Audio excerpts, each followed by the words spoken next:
This is part 5, and there's one more case that we've talked about, but I want to talk about in depth. It's called Dred Scott, and the impact that it had on society.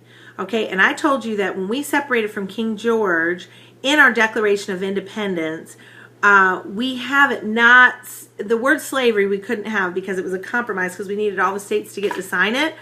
But he would rule and veto our laws, and we were trying to end slavery in a lot of parts in the United States, and then King George would outlaw it. He wanted the slave trade. So we had been trying to end it for a long time, and our founding fathers were really against slavery. Matter of fact, later on in another part or two that we have down the road, we're going to talk about a man who was an abolitionist, and he was told by white men, he was a black man, and he was told by white men that the Constitution was a very pro-slavery document. So he started preaching that at first if you read his earlier writings. Well, he said, if I'm going to be the head guy for this and go around and talk about it, I'm going to have to know the Constitution for myself. So he read the Constitution, and he said, oh, no, no, no. Constitution is very anti-slavery. It was very clear to him. Changed his mind. He went in with a preconceived notion, and it totally changed his mind. So the Constitution is an anti-slavery document. We couldn't spell it out because we wanted the southern states to be part of the Union, but we, by outlawing slave trade and by passing laws in Congress, eliminating that, all new territories that opened up were supposed to not be allowed to have slaves. We thought it would peter out. So this was our way of kind of pushing it out. And so in 1820, slavery was outlawed in certain places and a lot of places. And so remember I told you it's states. It's kind of like, so if states have a ruling and they have laws, but then the federal government can supersede the laws. So here we had, in a lot of states, we outlawed slavery, but then the federal government comes with one fell swoop, with one Supreme Court decision. They come and they annihilate all our laws against slavery. And this has happened again and again in the U.S. That's how you know it's so evil, by the way. Slavery was so evil. And one of the things is if you helped a slave read or write, if you helped them, a man, woman, or child, if you helped them be able to read or write, you could go to jail, and people did go to jail. And you think that's when they knew. You knew in the hearts of men they already knew it was wrong. If you know, to make it so people can't read or write. All throughout history, that's how people try to keep other people down, to not educate them so they wouldn't know. So in 1820, slavery was outlawed in certain places. Well, 37 years later, there were, we had a Speaker of the House that was black. We had judges. We had business owners. We had members of society, member of legislatures, all throughout, you know, like I said, judges, lawyers, everything, landholders, and just everything that were black men. Remember, women really didn't have the right to do that yet. And 37 years later, the Supreme Court, a man named Dred Scott, that was taken up north by his owner and down south several times, said, look, when I'm up north, I should be a free man. So he challenged it in court. And 37 years later, the Supreme Court had a ruling called Dred Scott, D-R-E-D, Scott, okay? It was terrible. And it said, no, every black man, woman, and child is a piece of property. You don't have the right to own anything. You don't have the right to anything. You can't hold property. You can't hold office. You are not a person. You are an animal or a piece of property. How dare the justices say that? How dare they? That wasn't a law. Congress didn't pass that law. And you're just, I mean, Congress had outlawed the slave trade. It's just amazing to me how the Supreme Court over and over again far reaches. They've been evil really from the very beginning. I'm just telling you the truth because they've been a bunch of liberal judges from the very beginning. Men who got too much power. So Dred Scott came down. Well, all of a sudden people that were landowners and people that were judges and all these things, they were considered property. They couldn't even own anything anymore. And it terrified people in the United States, and it struck fear in the hearts of men, as you could see it will. So you have that stirring, and then you have an abolitionist, Abraham Lincoln, that gets elected, and then you have these states trying to open up slavery in the states, and there you have the stirrings for the Civil War. So that Dred Scott decision was terrible, and that Dred Scott decision was still on the books when first Abraham Lincoln came with the Emancipation Proclamation. during the Civil War, which, by the way, did not free all the slaves. Did y'all know that? It freed some of the slaves, but not all of the slaves. So some of the slaves could fight, but it didn't free all of the slaves. So, and then after the war, of course, the 13th Amendment freed everybody, freed all slaves. So Abraham Lincoln totally ignored the court and said, that Dred Scott ruling still stood when he did the Emancipation Proclamation and also when he freed the slaves, 13th Amendment. So the Congress just totally did their own thing and just ignored the Supreme Court, as has happened so many times throughout history. It's only now that because we don't know our history, we don't do that. So I just think that's kind of amazing. James Armistead, by the way, if you see a picture of him, there's a very famous picture of him with George Washington, and he's holding a horse. And people that will give you, I know this is random, but I wrote it down on a spur of memory. People will tell you, oh, there's George Washington. Oh, look at that's one of his slaves. I'm telling you, they distort history. Remember Paul Revere. They distort history. If you don't know your history, they'll tell you what you have to think about that. Well, there's a guy named James Armistead. He was not holding George Washington's horse. He was holding his horse, and he was a double spy. So he, during the American Revolution, said, look, I'll be a spy.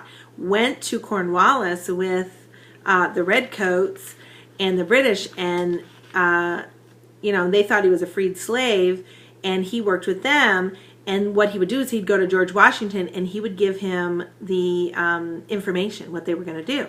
Well, after a while, Cornwallis liked him so much that Cornwallis said to him, will you go spy on them for us?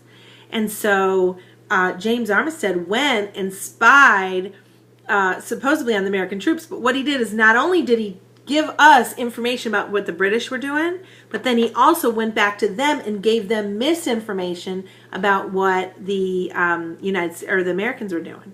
So he was a double spy. So if you ever see that picture, George Washington, you'll see a black man holding a horse. It's a very famous picture, and that's James Armistead, an awesome double spy, risked his life and did really, really great things. Matter of fact, he was very instrumental in the Battle of Yorktown. And as is Benjamin Franklin, who got the French to come in, of course, with their fleet, and then the war was over. That was the last battle of the American Revolution.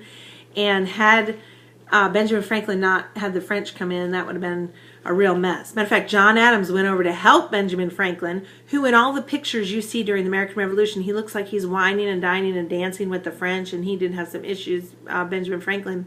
But when John Adams went over there, like, what are you going to do? How are you going to help us? What are you going to send us? Benjamin Franklin's like, will you take a powder, please? As my dad used to say, or will you go play in traffic? Get out of here, go. John Adams was ruining it. John Adams was very by the book. And Benjamin Franklin, what he was doing was wooing the people.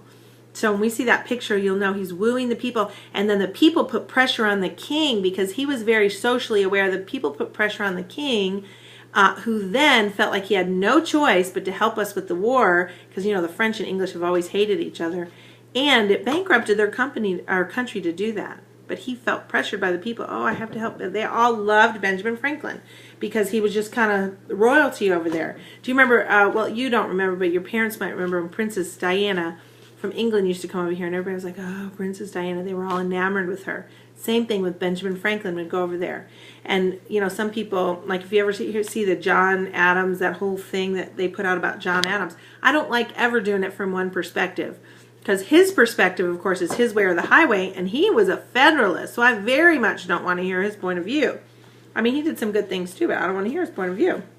He was into big government, not letting the little people get their hands on government, which, of course, I am not for. All right, we're going to talk about the 3 amendments that are very, very important in history, 13th, 14th, and 15th Amendment. So, after the Civil War, Abraham Lincoln freed the slaves, and we had passed the 13th Amendment, which freed all men, women, children, everybody. There could be no slaves in the United States. And what happened was, let's see if I have a picture of this somewhere. Okay, this is the party again. Remember, you have John Adams, Federalist, Thomas Jefferson, Anti-Federalist. Okay, well, John Adams, when they were kind of voted out, really, the party of Thomas Jefferson became the Democrats. But it's not Democrats like today, because Democrats then were conservative, little government people. Now they're kind of over here, the big government people. Okay, from the Democrats spawned two factions, the Northern Democrats and the Southern Democrats. Eventually, because remember I told you the Founding Fathers were dying off, people were, I don't know, touchy-feely, they didn't really have to fight for anything, they didn't understand.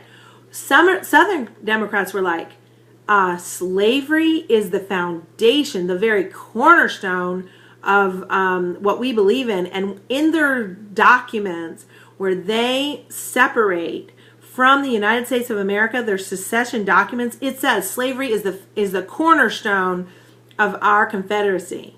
So anybody that ever tells you that the Civil War was not fought over slavery does not know what they're talking about. I don't care if they're Christians, I do not care who they are. Just read the documents. So ridiculous. My teachers used to tell me that in school, that it wasn't over slavery, it was over commerce. Well, of course, because they wanted the black people to do all the work for them for their commerce. Terrible. It says right in their founding documents, their first, like the headline to their documents was, this is the cornerstone of of what we believe in our union, okay? So they believed in that. They were willing to secede because of slavery. And they said if Abraham Lincoln gets voted in, he's a famous abolitionist, we're out. Remember who taught Abraham Lincoln? John Quincy Adams, okay? Isn't that funny that John Adams' son is the one that taught Abraham Lincoln to hate slavery? That's because then the Federalists and the Anti-Federalists, we were a very anti-slavery country. We were trying to end it. So don't believe what other people tell you. Even the Federalists, he's over here way on the total opposite side over by the Republicans, because this is what Abraham Lincoln was. So it went to Northern Democrats, Southern. Northern Democrats wanted slavery too, but they were not willing to secede from the Union for it. Then that split into people who wanted slavery and people who didn't. So abolitionists and pro-slavery. Okay? And so did I point to the right one? So the abolitionists were the Republicans, the pro-slavery were Northern Democrats. And they wanted slavery, but they were not willing to secede for it. So the 13th Amendment, it totally abolished slavery. 100% of the Republicans voted for it, and 23% of the remaining Democrats. Most of the Democrats had seceded from the Union, the Southern Democrats, but the Northern Democrats that were left, 23% of them did vote to abolish slavery. 100% of the Republicans voted to abolish slavery. Well, what happened is after the war, of course, the Southern Democrats came back in to Congress, and many black people, the majority of the black people lived in the South. So let's say you have a state like South Carolina, for instance, that's a good example, and the people in South Carolina said, okay, good, there's no slavery, that's fine, but you're not a citizen of my state. You might live here, but you're not a citizen. I'm not going to give you any rights. So they're like, really? So Abraham Lincoln are like, are you kidding me? So they had to pass then the 14th Amendment, so that people have the right to be a citizen in the state. So if you lived in South Carolina, you might not be a slave anymore, but you weren't a citizen of that state. So the 14th Amendment gave them right of citizenship. So then, let's say South Carolina, again for an example, I'm from North Carolina, said, okay, you can be a citizen of this state, and you might be free, but you're not voting.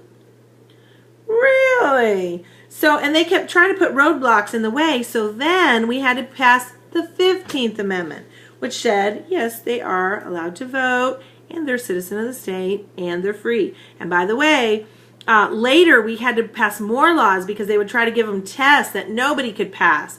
And they would move around polling stations so that black men and women couldn't vote, or black men and then eventually women couldn't vote. So it was really terrible. Also, from this,